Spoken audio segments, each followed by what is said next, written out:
Assalamualaikum warahmatullahi wabarakatuh. Halo Sobat Sot, kembali lagi bersama saya Farida Nur Salma. Inilah podcast Siniar Sot.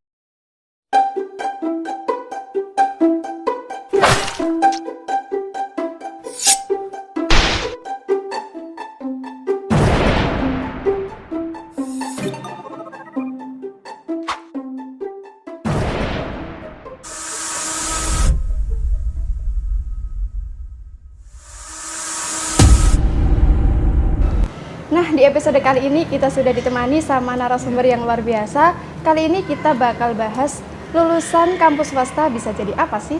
Untuk itu langsung saja kita sapa narasumbernya kita hari ini. Narasumber kita ini nama lengkapnya adalah Mas Abdul Hamid, tapi kita sering manggilnya Mas Hamid. Mas Hamid, apa kabar? Alhamdulillah baik. Alhamdulillah. Kesibukannya sekarang apa Mas Hamid? Ya kerja, aktivitas ya biasa sehari-hari. Biasa ngumpul teman-teman, biasa ngopi. Teman-teman Unibdu itu senangnya ngopi masih. Sampai Tapi sekarang ya sela-sela kerja lah sih. Oh, begitu. Ya, dan aktivitas yang lain. Jadi Mas Hamid ini adalah, buat teman-teman yang belum tahu ya, Mas Hamid ini lulusan Unibdu tahun 2016. Nah, kemudian setelah itu kita sempat dengar juga katanya Mas Hamid ini ambil double degree gitu loh di Surabaya. Ya, Bisa betul. diceritain nggak sih Mas? Jadi double degree itu kita kuliah lanjutkan sesuai dengan jurusan sebelumnya.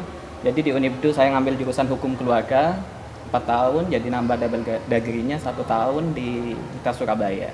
Jadi lanjut S1 hukum di Surabaya. Kayak gitu untuk double degree-nya. Oke, nah bisa kita tahu juga kan udah jadi mahasiswa udah kelewat, jadi Ya. alumni udah kelewat. Sekarang ini kerja Mas Hamid Ya. ini, bisa diceritain pengalaman kerjanya Mas?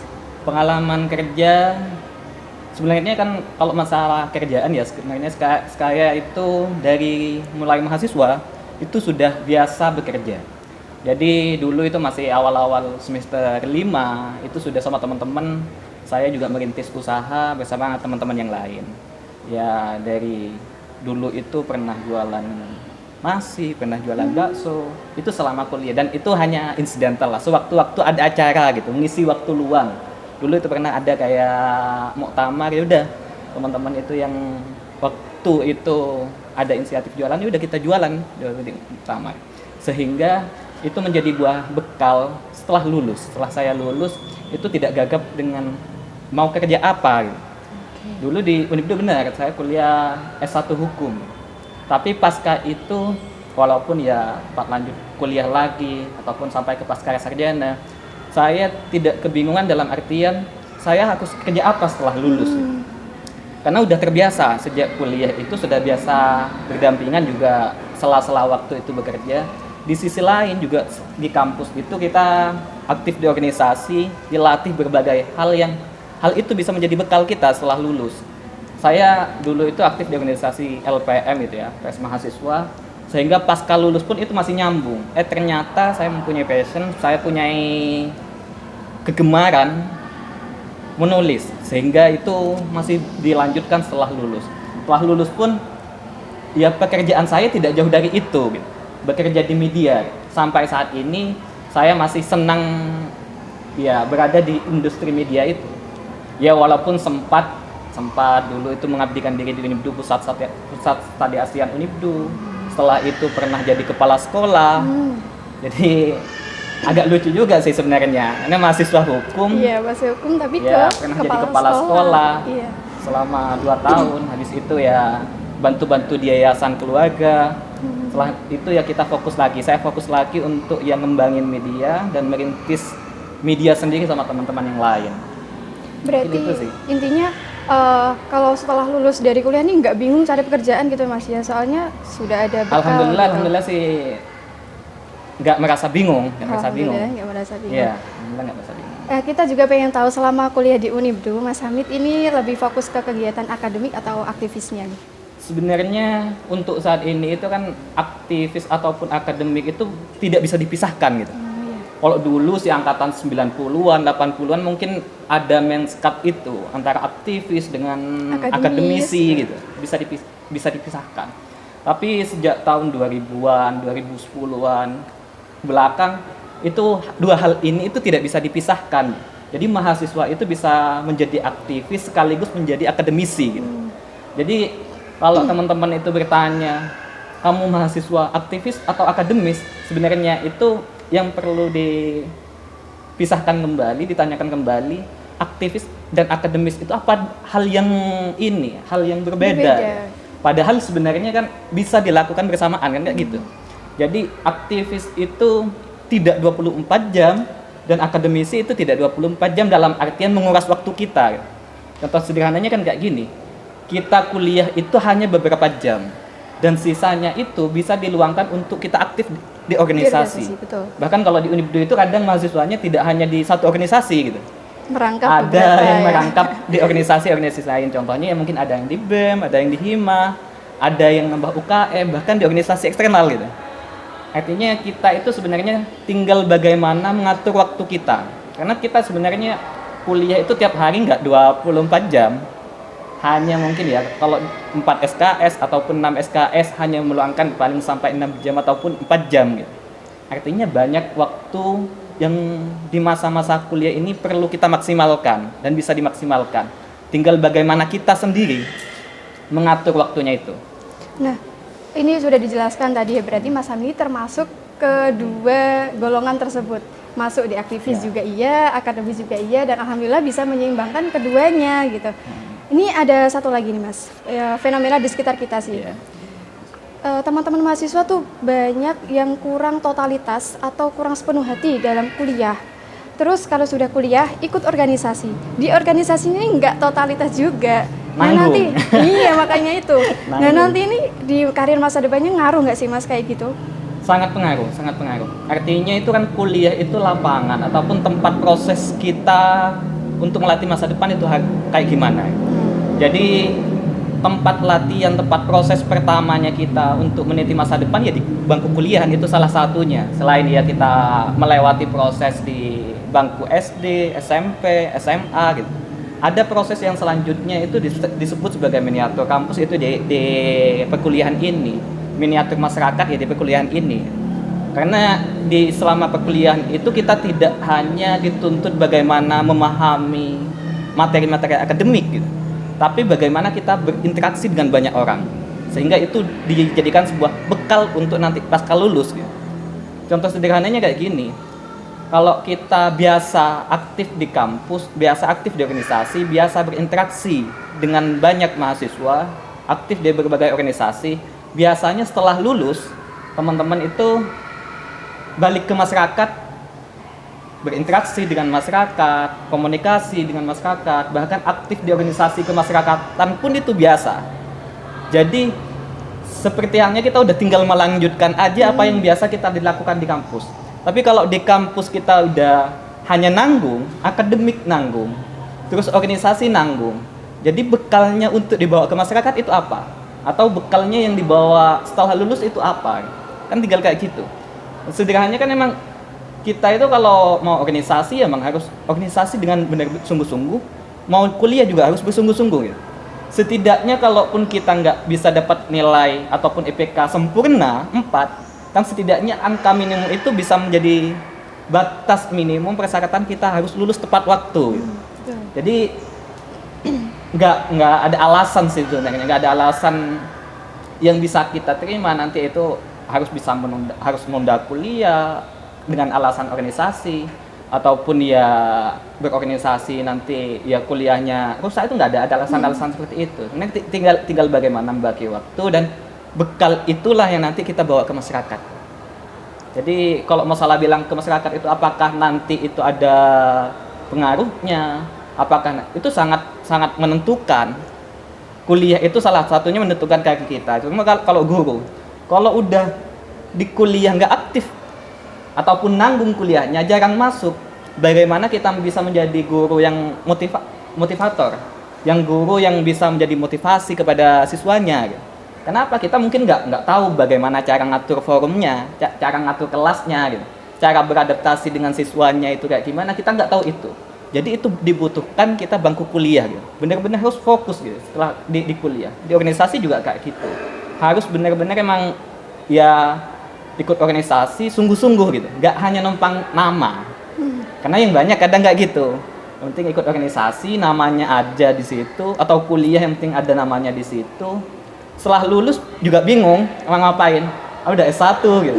Udah S1, udah pernah ikut ini, tapi pas kalau lulus yang dirasain kok aku nggak dapetin apa-apa gitu. Iya. Karena emang serba nanggung, dan itu yang penting ya difokuskan lagi. Jadi kalau kita emang aktif di kuliah, mau aktif ya harus benar-benar concern kuliah. Di organisasi juga kayak gitu. Tinggal bagi waktu aja. Intinya totalitas kita Betul. harus sebagai mahasiswa Ya. udah kuliah, udah dikasih kesempatan kuliah harus totalitas Ya. kuliah, dikasih kesempatan ikut organisasi kita juga harus totalitas Ya, ikut betul. organisasi. Memanfaatkan waktunya lah Ya. istilahnya. Soalnya kan nggak banyak gitu yang mempunyai kesempatan kayak kita, itu nggak banyak. Kita itu mempunyai kesempatan kuliah, tapi di luar sana itu banyak orang yang ingin kuliah, tapi betul. ya belum mempunyai kesempatan kayak kita. Iya. Artinya yang mempunyai kesempatan inilah yang benar-benar harus kita maksimalkan. Ya. Kayak gitu. Nah ini tadi sudah menyinggung tentang kuliah-kuliah. Kebetulan kampus kita ini kan kampus swasta nih Kak ya. Nah, Banyak juga perspektifnya orang-orang tuh yang bilang kalau lulusan kampus swasta nih kayaknya susah deh dapat pekerjaan. Nah menurut Mas Hamid pengalamannya sendiri apakah seperti itu? sebenarnya ya untuk dunia saat ini persaingan terbesarnya itu emang kampus itu bisa menjadi salah satu faktor. Kampus itu menjadi salah satu faktor penentu pekerjaan kita. Itu mungkin menjadi salah satu syarat administratif. Contohnya ya kampus itu salah satunya mungkin akreditasi minimalnya berapa. Karena itu menjadi syarat administratif. Kadang itu kayak kita mau kerja jadi PNS, itu pasti kan ada syarat administratifnya. Tapi untuk saat ini secara umum sebenarnya itu kembali kepada diri kita sendiri. Jadi karena pekerjaan itu sebenarnya sifatnya saat ini itu udah beda dengan 10 tahun yang lalu. Kalau 10 tahun yang lalu pekerjaan orang itu setelah lulus mungkin lari ke pabrik, kalau nggak mau jadi PNS jadi buruh pabrik dan semacamnya. Tapi untuk dunia saat ini, tantangan saat ini kan udah berbeda. Jadi terkadang teman-teman itu selama mahasiswa pun itu bisa nyambi kerja, dan itu bahkan udah banyak yang berhasil dirintis sejak masa-masa perkuliahan. Contohnya ya teman-teman yang jualan online lah gitu. Iya. Ada jualan online, ada yang jualan jasa online. Jasa online itu sangat banyak sekali. Terus kita menulis berita itu udah banyak sekali. Dan itu saya rasa saat ini itu tidak menjadi hambatan besar untuk teman-teman. Yang penting mereka itu punya ide, kreativitas, mau berkolaborasi. Terus kita mau mengikuti perkembangan zaman. Oke. Saya rasa itu tidak akan menjadi penghambat gitu. Kampus itu hanya menjadi bagian dari salah satu persyaratan administratifnya gitu. Kita kuliah apa semua, kuliah apa, di jurusan apa, akreditasi itu menjadi bagian salah satu syarat administratif. Tapi penentu kualitas seseorang itu kembali kepada diri kita. Diri sendiri. Iya. Sekali lagi kita mau bekerja apa, itu kembali nantinya kita sudah punya skill apa gitu. Karena kita yang paling bisa dijual itu skill, kemampuan. Jadi kalau teman-teman itu di LPM ya.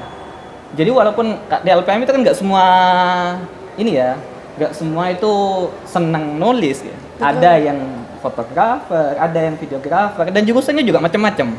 Yang senang videografer itu kadang anak PAI Iya, gitu. kadang-kadang Yang anak FBB itu senangnya nulis, atau sebaliknya gitu. Nah, itu bisa jadi peluang besarnya itu pasca lulus ataupun ya jadi masa-masa mahasiswa pun juga udah bisa didapatkan. Jadi pekerjaan itu yang memang jadi hobi, yang memang jadi kesenangan sehari-hari, kadang menjadi setelah kuliah pun itu menjadi pekerjaan kita gitu. Ya sama ya kayak saya dulu itu seneng banget sama hukum, tapi di sisi lain saya juga seneng sama nulis gitu. Di sisi lain kadang itu pengen jadi pengacara, tapi di sisi lain saya juga ingin berkarya menjadi wartawan, dan itu menjadi pilihan pada akhirnya. Karena apa? Itu dilatih udah dari awal gitu. Udah dari sejak kuliah udah di sana. Jadi sebenarnya itu kalau bilang kampus apa penentu masa depan kita, sebagian iya. Tapi di sisi lain yang paling besar itu adalah diri kita. Diri kita sendiri. Kita sendiri itu punya apa gitu, punya nilai jual apa gitu. Sebenarnya kalau nanti itu lowongan pekerjaan nggak ada gitu.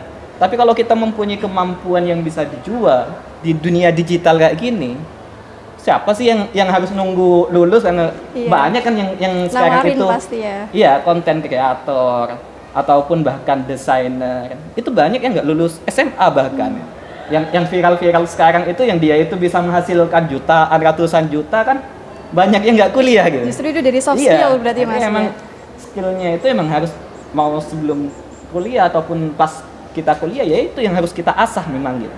Jadi kita nggak perlu minder lah. Kampus kita swasta, pesantren, itu kita nggak boleh minder dengan hal itu. Malah kalau bagi saya pribadi, kuliah di pondok pesantren itu menjadi sisi hal yang sangat bagus sekali gitu.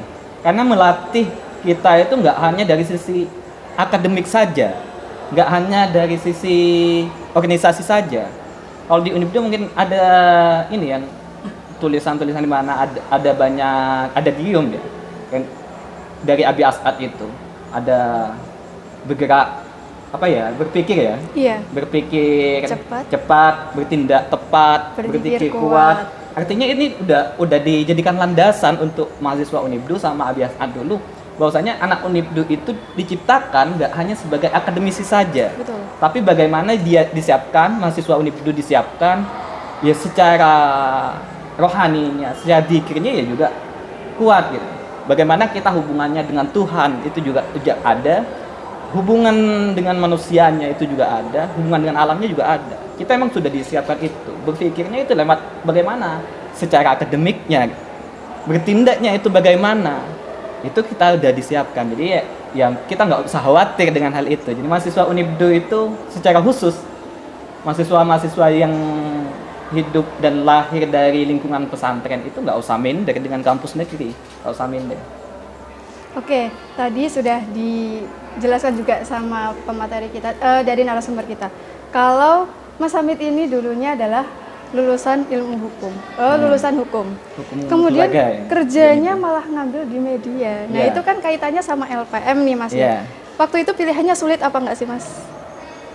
Sebenarnya karena emang sudah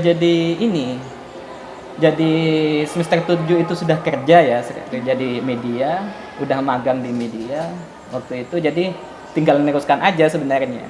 Jadi waktu itu pilihannya setelah lulus mau lanjut S2 atau nambah kuliah lagi S1 atau fokus kerja gitu. Pilihannya cuma pada itu.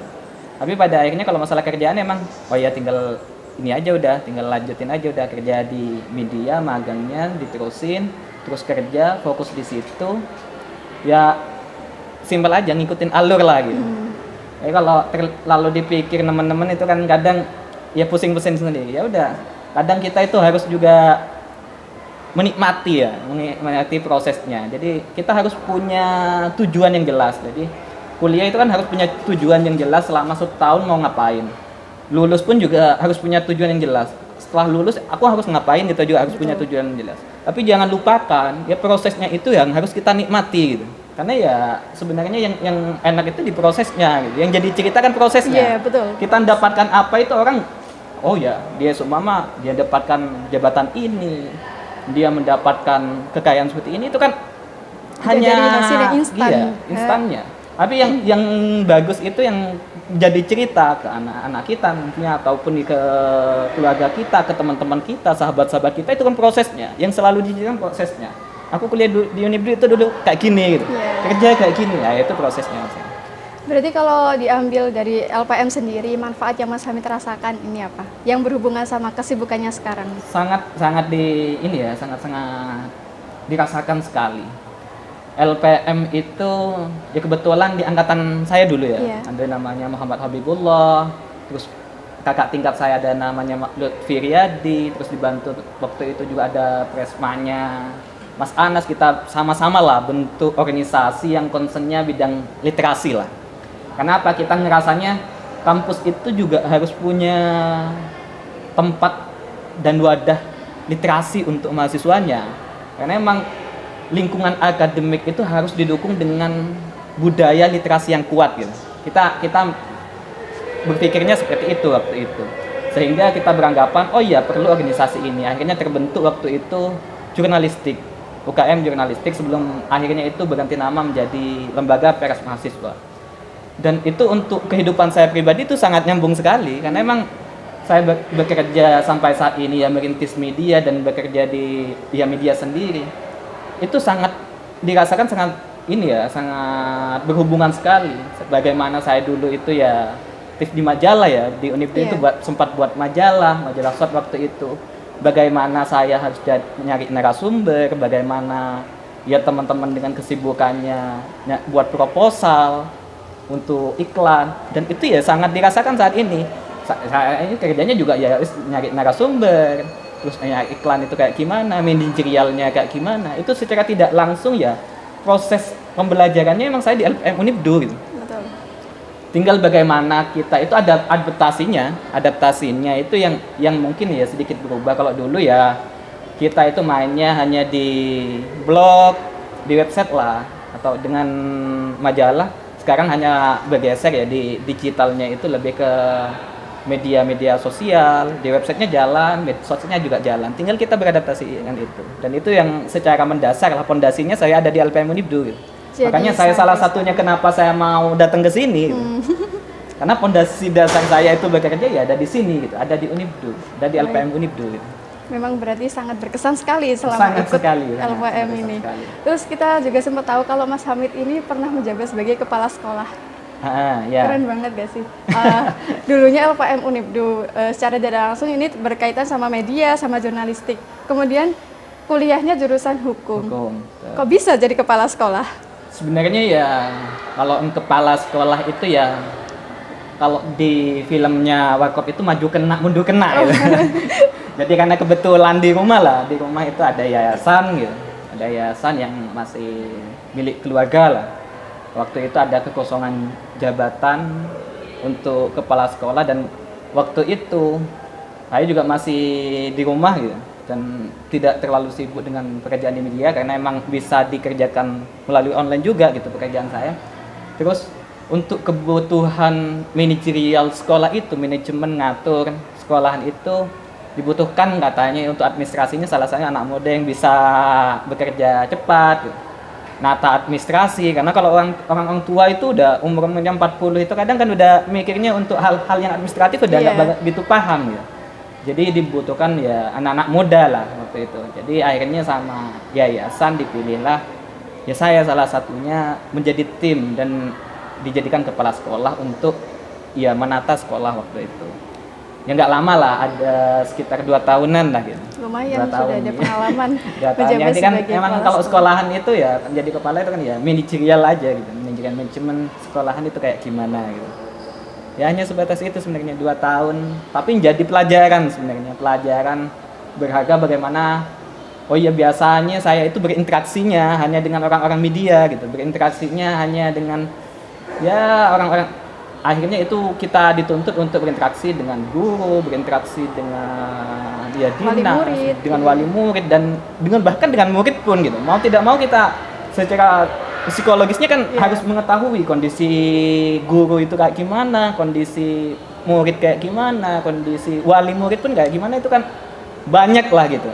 Mau tidak mau ya beradaptasi dengan itu, dan itu menjadi pengalaman berharga gitu. Jadi kalau saya itu istilahnya tidak ada bekal organisasi, mungkin saya nggak mau untuk berada di sana. Karena udah biasa berinteraksi dengan banyak orang sejak di Unibdu, di organisasi di Unibdu waktu itu, saya ambil kesempatan itu untuk ya menantang. Channel saya bisa tidak kalau saya diberikan kesempatan di tempat yang berbeda untuk menjalankan itu. Saya ambil posisi itu dan resikonya gitu. Kan kita kalau berada di posisi apapun nggak bisa ngambil resikonya aku nggak mau ngambil gitu. nggak bisa kayak gitu gitu. Kalau kita mau berada di manapun, dapatkan jabatan apapun, amanah apapun, itu udah pasti ada risikonya, dan saya mengambil risiko itu. Justru merasa tertantang gitu ya? Iya betul, karena emang apa ya, kalau di media mungkin kita ya teman-teman udah hanya ya orang-orang kayak gitu yang akan, siapa sih yang media kalau sama pemerintahan ataupun ya teman-teman, kalau interaksi kita polisian, TNI, mitra kita lah, mitra kerja, saya anggapnya itu mitra kerja, wartawan, ada ya masyarakat, ya hanya dengan orang-orang itu. Tapi bagaimana kalau kita itu beradaptasinya dengan orang-orang yang berbeda gitu. Sama lah bagaimana ngelola, karena emang udah beda ya, yang diatur itu guru, yang diatur itu murid, dan itu maunya kadang beda-beda. Iya. Maunya guru itu punya konsepnya kayak gini ngajar, tapi maunya wali muridnya kadang itu beda lagi gitu. Tuntutannya lebih besar gitu. Tuntutan kadang itu tuntutan murid dengan wali murid itu tuntutan wali muridnya juga lebih macam-macam lagi gitu. Jadi tertantang untuk ya coba itu. Ya alhamdulillah selama 2 tahun itu ya bisa melalui dengan baik lah. Oke, itu tadi udah dijelaskan pengalaman kerja, pengalaman pendidikan. Terus sekarang aku pengen tahu nih satu kata dari Mas Hamid buat LPM Unibdu. Terus berkarya. Oke, Terus itu berkarya. adalah Itu yang keren penting. sekali. Ini sebagai penutup ya untuk teman-teman LPM. Ya karena kita hidupnya di era digital ya. Kita emang ya, saya sangat bersyukur sekali teman-teman itu udah bergeser juga, beradaptasi juga. Eranya itu karena udah digital. Jadi mau tidak mau kita harus beradaptasi dengan itu.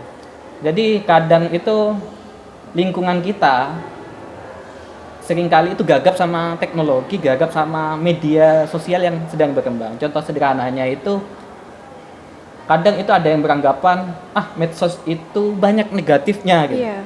Contohnya ya TikTok gitu. TikTok, Instagram, YouTube itu banyak konten-konten negatifnya. Nah, sebenarnya yang paling penting dan ini pesan saya sama teman-teman di LPM, kita-kita ini sebenarnya yang harus mengisi ruang-ruang itu juga gitu. Betul. Jangan berikan kepada mereka yang memberikan konten-konten negatif itu berselebihan, tapi kita sendiri yang ngerti ya pendidikan, ngerti nilai-nilai kepesantrenan ini yang harus ngisi nilai-nilai itu. Kalau orang itu menganggapnya medsos itu sebagai lahan negatif, kita yang harus merubahnya dengan nilai-nilai konten-konten yang positif di situ. Jadi kalau sekarang itu di TikTok ya tempatnya konten negatif, bagaimana kita masuk ke ruang sana untuk mengisi konten-konten positif yang lebih banyak gitu. Jadi kita harus beradaptasi dengan perkembangan zaman. Kalau dulu bisalah kita itu nyetak majalah tiap berapa bulan sekali, tapi kalau sekarang gitu bukan lagi pertanyaannya siapa yang akan baca majalah, bukan lagi itu. Tapi seberapa cepat konsumsi yang akan kita terima, konsumsi yang bisa kita baca, konsumsi yang bisa kita dengar dengan majalah gitu. Dibandingkan dengan kita bermain di IG, kita Betul. bermain di Sosial media ya intinya. sosial media lah, yang itu lebih cepat. Jadi harapan saya teman-teman di Unibdu, teman-teman di LPM itu juga harus beradaptasi dengan itu. Bahkan ya mungkin untuk digitalnya nggak hanya tugasnya LPM, tapi semua organisasi yang ada di Unibdu juga harus memajukan hal tersebut. digitalnya, karena literasi digital itu nggak hanya akan sukses oleh LPM gitu, tapi disupport oleh organisasi-organisasi yang ada di dalamnya. Jadi kalau sebenarnya ya kalau medsos itu digunakan sama LPM, sama BEM, sama DPM, sama UKM ataupun organisasi-organisasi lain yang ada di Unibdu, pesan-pesan yang ingin disampaikan oleh Unibdu, pesan-pesan yang akan disampaikan dulu itu menjadi misinya Abi As'ad almarhum, itu bisa saja tersampaikan ke masyarakat luas dengan lebih cepat. Oh, begitu. Itu harapan saya kepada teman-teman kita. Baik, terima kasih Intinya untuk terus Mas berkarya. Hamid. Iya. Kita intinya sebagai mahasiswa Unibdu, meskipun kita ini adalah mahasiswa kampus swasta, kita harus terus berkarya. Oke, itu banyak sekali ya pelajaran kita ambil yang bisa disampaikan dari narasumber kepada kita semua. Nah, untuk teman-teman semuanya yang ingin menyaksikan informasi lebih lanjut mengenai LPM Unibdu, silakan kunjungi website, Instagram, dan YouTube LPM Unibdu. Saya Farida Nusalma sebagai host pamit undur diri. Terima kasih. Wassalamualaikum warahmatullahi wabarakatuh. Mas, salam pers mahasiswa. Salam pers mahasiswa. mahasiswa.